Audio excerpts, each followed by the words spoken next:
ये फिल्म एक सत्य घटना पर आधारित है, एक अनसुलझे क्रिमिनल इन्वेस्टिगेशन के बारे में जो एक फौजी तानाशाही के अधीन हुआ था। ये शुरू होता है डिटेक्टिव पार्क डूमैन के क्राइम सीन पर आने से, जहां एक औरत की लाश गटर में बंधी हुई मिलती है। कुछ बच्चों को मैदान में कपड़े मिलते हैं और वो उसे इससे चिढ़ाते हैं।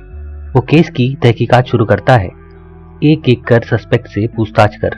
उधर एक और रेप केस भी आता है। लोगों और प्रेस की भीड़ क्राइम हुए जगह पर जमा होती है। स्थिति को ठीक से नहीं संभाला जाता और एक सबूत के ऊपर से ट्रैक्टर गुजर जाता है। उसकी पत्नी क्वॉक स्यूल यंग उसे बाइक परिवार के बारे में बताती है और कैसे उन्हें लेडी किलर्स कहा जाता है। वो उसे और आगे बताती है कि कैसे उनका मानसिक रूप से कमजोर बेटा बाइक क्वांग हो को देखा गया था ह्योन-सुक का पीछा करते हुए उसके गायब होने से ठीक पहले। डूमैन इस बारे में पूछताछ करता है, लेकिन वो ये अजम्पशन मानने से मुकर जाता है। डिटेक्टिव चो युंग को इंट्रोगेशन रूम में घुसता है और उसे जोर से लात मारता है। एक नया इन्वेस्टिगेटर स्योर ताइयोन सियोल से केस से जुड़ता है। ताइयोंग को पुलिस स्टेशन ले जाने से पहले डूमैन क्वांग हो के जूते के निशान बनाकर उसकी फोटो लेता है सबूत के तौर पर। क्वांग हो को पेड़ों में ले जाया जाता है ताकि उसे 23 अक्टूबर 1986 रात की घटना याद आए। उसे खून के लिए उकसाने के बाद वो घटना का विस्तृत विवरण देता है। ताइयोन को लगता है कि सबूत बनाए गए हैं और वो नई शुरुआत करता है।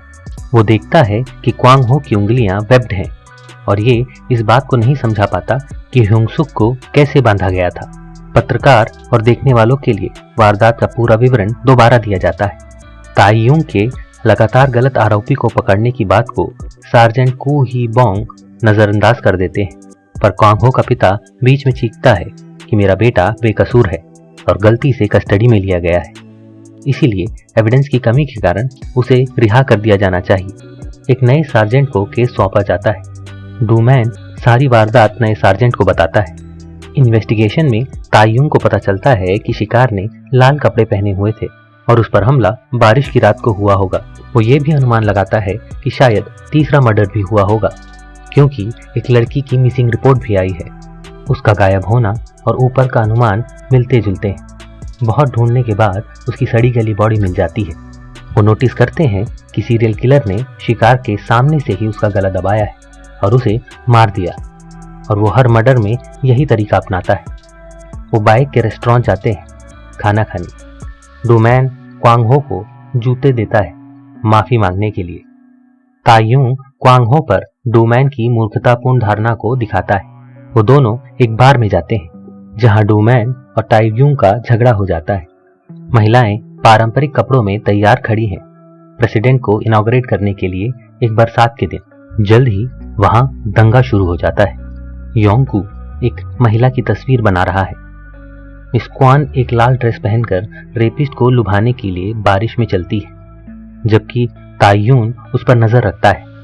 वो दोनों एक कैबिन में छुपकर खूनी का इंतजार करते हैं। दो लड़कियां वहां से गुजरती दिखती हैं। मिस क्वान उन्हें आवाज देती है। उनमें से एक लड़की अफवाह फैलाती है कि खूनी एक आउट हाउस में रहता है, एनसियोंग गर्ल्स मिडिल स्कूल के। वो सुबह वहां रहता है और रात को महिलाओं का खून करता है। सब उस पर हंसते हैं। उस रात एक महिला अपने पति को छाता देने के लिए बाहर निकलती है। वो रास्ते में गाना गाती हुई चलती है। तभी कोई उसके गाने की सीटी बजाता है। छाता पकड़कर वो भागने लगती है। एक आदमी झाड़ियों से उसकी तरफ कूदता है। अगले दिन उसकी लाश और 2 जोड़ी पैरों के निशान मिलते हैं मैदान पर। ताइयूंग अंदाजा लगाता है कि खूनी ने उसे रेमिकॉन फैक्ट्री के पास पकड़ा और 400 मीटर ले गया। डूमैन एक बेहुदा संकेत देता है, ये निष्कर्ष निकालकर कि रेपिस्ट एक मॉन्क हो सकता है। मिस क्वांग को एक क्लू मिलता है। वो देखती है कि एक आदमी जो थेरोंग डिस्ट्रिक्ट का है, उसने सैड लेटर गाने को बजाने की रिक्वेस्ट की थी बारिश वाली रात को, और उन्हीं रातों में वारदात हुई है। पिछली वारदात की रात के वक्त भी वो गाना बजा था। डूमैन उस पर हंसता है, पर ताइयूंग इसे गंभीरता से लेता है। वो रेडियो स्टेशन जाता है और पोस्टकार्ड ढूंढने की कोशिश करता है जिससे वो गाना रिक्वेस्ट किया गया। डूमैन सोना में अपने सस्पेक्ट को खोजता है। उसकी पत्नी उसे कहती है कि वो एक ज्योतिषी के पास जाए और खूनी के बारे में उससे पूछे। अकेला डूमैन उसकी सलाह मानता है ताकि वो ताइयून को हरा सके। एक रात वो और योंकू क्राइम सीन पर जाते हैं और ज्योतिषी द्वारा दिया हुआ चार्म पेपर इस्तेमाल करते हैं। उन्हें किसी के आने की आवाज़ आती है और वो झाड़ी के पीछे छुप जाते हैं। केवल उन्हें तायुन दिखता है। एक और पैरों की आवाज़ आती है। तायुन दूसरी तरफ छुप जाता है। एक आदमी मैस्टरबेट करते दिखता है और उन्हें लगता है कि शायद यही सस्पेक्ट है। योंकू एक लकड़ी पर गलती से पैर रख देता है और वो आदमी डर कर भाग जाता है। वो उसका पीछा करते हैं। वो वहाँ करीब के टेरिटरी कंस्ट्रक्शन साइट पर काम करता मिलता है। उसके इंटरोगेशन के दौरान वो अपनी फैंटेसी के बारे में बताता है, जो महिलाओं का रेप करना है। डूमैन कहता है कि उसके पड़ोसियों के हिसाब से वो एक ईमानदार और साफ आदमी है, जो अपने पत्नी का ख्याल रखता है और एक भी दिन चर्च जाना नहीं छोड़ता। वो बाहर प्रोटेस्ट करते हैं। डूमैन और योंकू उसे झूठी कन्फेशन कराते हैं मर्डर के लिए। तायुन एनशोंग मिडिल स्कूल जाकर सुराग ढूंढता है। वहां वो एक लड़की से मिलता है और उसे पट्टी लगाने में मदद करता है। वो अफवाह को पक्का करने के लिए आउटहाउस के आसपास देखता है और एक महिला को डरा देता है। वो महिला एक स्कूल नर्स निकलती है। वो बताती है कि पास की पहाड़ी पर एक महिला को रोते हुए देखा है। तायुन घर में देखता है पर महिला डर जाती है। तब वो मिस क्वांग को मदद के लिए बुलाता है। मिस क्वांग महिला की मारपीट की कहानी सुनती है। उसने उस उत्पीड़क का चेहरा नहीं देखा पर उसके हाथ बहुत नरम थे। तायुन वापस जाकर सस्पेक्ट का हाथ देखता है और कहता है कि हमने गलत आदमी को पकड़ा है। आखिरकार बारिश होती है और वो गाना रेडियो पर फिर बजता है। तब वो लोग इमरजेंसी पुलिस फोर्स को बुलाते हैं, एक और खून होने के शक में। लेकिन बदकिस्मती से वो लोग स्वान शहर में एक प्रदर्शन को रोक रहे हैं। अगले दिन एक और लाश मिलती है। पोस्टमार्टम में लाश के अंदर खाए हुए पीचेस मिलते हैं। ये भयानक हरकत देखकर वो चौंक जाते हैं।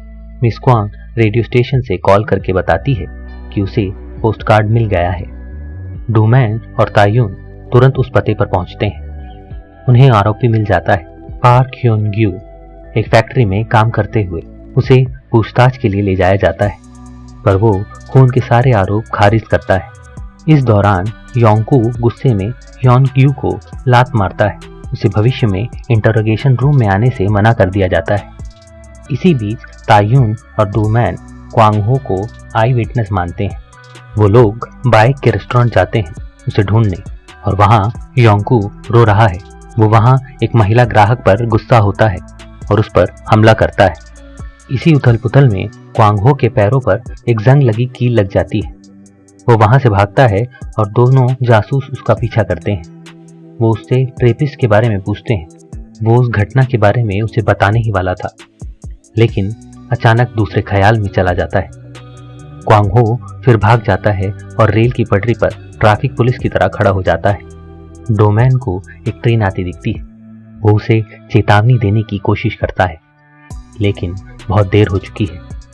अगले दिन फोरेंसिक डिपार्टमेंट वालों को शिकार के कपड़ों से सीमेन मिलता है। उसे डीएनए टेस्ट के लिए अमेरिका भेजा जाता है ताकि ये पता लगाया जा सके कि क्या ह्योन-ग्यू ही असली अपराधी है। डूमैन देखता है कि योंकू लंगड़ा रहा है और उसे अस्पताल ले जाता है। डॉक्टर कहता है कि उसके पैर काटने पड़ेंगे। डूमैन को झटका लगता है अचानक हुई घटनाओं से। तायुन ह्योन-ग्यू पर नजर रखा रहता है, पर वो अब निकल गया है और उसे इस रात एक और घटना का डर है। उधर सियोल फार्मेसी से वापस आ रही थी। वो उस अंधेरे रास्ते में एक हाई स्कूल गर्ल को क्रॉस करती है। कोई उन दोनों को पेड़ के पीछे से देख रहा है। अचानक एक आदमी कूदकर लड़की का चेहरा दबा देता है और पेड़ों में छुप जाता है और इंतजार करता है कि सियोल यूंग वहां से गुजरे। अगले दिन उसकी लाश बुरे हाल में मिलती है। तायुन अपना आपा खो देता है और योंगू को घसीटकर बारिश में ले आता है और बंदूक की नोक पर कन्फेस करने को कहता है। डूमैन जल्दी में डीएनए रिजल्ट के साथ वहां आता है। वो नेगेटिव है। वो ह्योन-ग्यू को छोड़ देते हैं। समय गुजरता है और 2003 पहुंच जाता है। डूमैन की एक फैमिली है और वो दूसरा काम कर रहा है। वो उस जगह पहुंचता है जहां पहला खून हुआ था। वो जाकर गटर में देखता है। एक लड़की उससे पूछती है कि तुम क्या कर रहे हो, और कहती है कि कुछ देर पहले उसने किसी और को भी यही झांकते हुए देखा था। डूमैन क्यूरियस हो जाता है और उसके बारे में पूछता है। वो बताती है कि कि उस आदमी ने कहा कि कुछ साल पहले उसने कुछ किया था और वो उसे देखने आया है। फिल्म एक्स डिटेक्टिव डूमैन के शौक चेहरे पर खत्म होती है। सांस्कृतिक सीख, भेदभाव, ऊंच नीच, चाहे वो राजनीतिक हो या आदमी औरत के बीच, साउथ कोरिया में बहुत प्रबल है।